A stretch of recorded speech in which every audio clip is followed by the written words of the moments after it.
The upcoming decades will see the steepest rise in living standards for the common man, truly making it a period-defining era for an Indian to live in.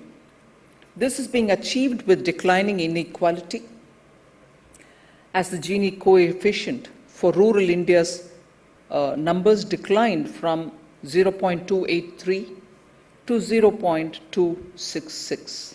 And for the urban areas, it declined from 0.363 to 0.314.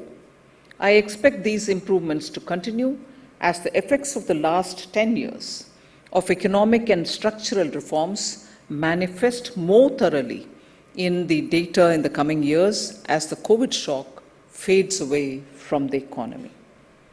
The Kautilya Conclave has become a congregation and a congregation event for policy experts in economics and finance.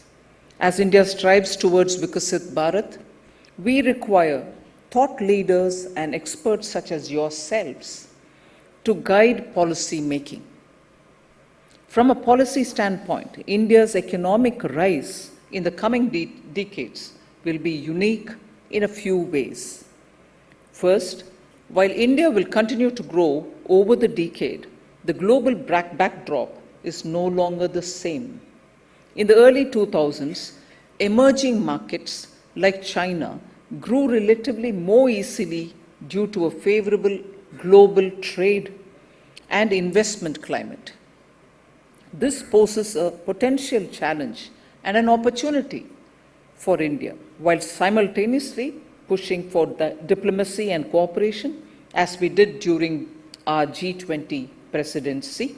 India must develop its domestic capacity to grow and develop sustainably. Second, India seeks to double its per capita income in a matter of few years for its 1.4 billion population, which makes up about 18% of the global total. In a fragmented and fractured world, where several persistent conflicts may worsen, posing a threat to global peace that is the bedrock for prosperity.